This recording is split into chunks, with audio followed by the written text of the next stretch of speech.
Hello, my name is Emily, and today I wanted to share with you one of my quads and glutes workout that I recorded the other day. See if I could share some tips and tricks that I've learned along the way. Alright, so my first exercise of this workout is a close stance Smith machine squat. I really do enjoy this variation of a Smith machine squat. Really, the biggest thing is that my feet are in a close stance position. My feet are not touching because that would just be too close for me personally, but they're definitely closer than a wide stance squat. Here, what I'm thinking about is sitting back into my glutes, keeping my chest up, but also not going too low that I'm curving my lower back. And I really am pushing through my heels here so that I am still targeting glutes, but because it's close stance, I am targeting a good amount of my quads. Here is just another set of the close stance Smith machine squat. I recorded this one just to show that I am using a belt. It's also just the front angle so that you could see my knee placement, my foot placement a little bit better. I like to use a belt in some of my heavier sets just for that extra support. Another thing you may notice in my leg days is I do wear knee sleeves in a lot of my exercises if they don't get in the way. Me personally, I like to keep my knees warm when I work out just because I find it more comfortable. But you really don't need to be wearing knee sleeves all the time, but it is my personal preference, and you can't tell me otherwise. Okay, so my next exercise is a Smith machine Bulgarian split squat. This is one variation of a Bulgarian split squat. I do enjoy doing this on the Smith machine because I do not have to focus as much on balancing while I'm doing it, or really I'm not focusing on balancing at all. Versus when you're doing it with a dumbbell, you do have to think about keeping your balance. Also here, I really am thinking about trying to get some depth in my split squat and just focusing all the tension on my working leg and specifically the glute of my working leg.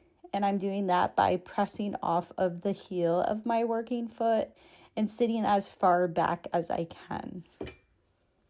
So you can see that I have a footrest pad behind me. You don't necessarily have to have one of these for a Bulgarian split squat. It's just definitely convenient. You could use a regular bench or a box setup. But for me, I like to set up the footrest so that it is the same height as my knee as if I was standing up against it. So my third exercise is a hip abductor machine variation type. I've shown this machine in a couple workouts. It is my favorite hip abductor machine at this gym. The other ones I don't feel as much. This one you actually load your plates on, which is a little bit different. It's not pre-weighted. And I am focusing on pushing my knees out and down, but I'm also doing that by using my heels and pushing my heels out and down. Depending on what I'm doing that day, sometimes I do lower weight, higher reps, or higher weight, lower reps. Okay, so the fourth exercise is a standard stance, just regular leg press machine. This is a new machine at my gym. I really like it. I feel like I could get good depth without compromising my lower back. I feel very stable in this leg press machine. I am pushing off of my heels here, but that's just something I have trained myself to do in basically every exercise to just help target glutes. So really here, I'm just thinking about bringing my knees to my chest without lifting my lower back. All right, so the next exercise is a squat on the Squat Pro machine. I have a standard stance, and I adjusted the machine so that I could get as low as possible with it.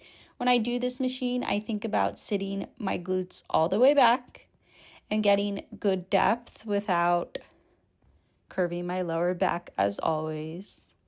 I am focusing on getting stronger on this machine, so I do have my belt on. This weight is decently heavy. I can go a bit heavier on it, but sometimes when I go too heavy, I can feel myself start to like twist, and it does affect my lower back. So one thing is, this past year, or maybe even a little bit over a year, I have stopped doing barbell back squats, and actually even barbell front squats, which should be a staple for me.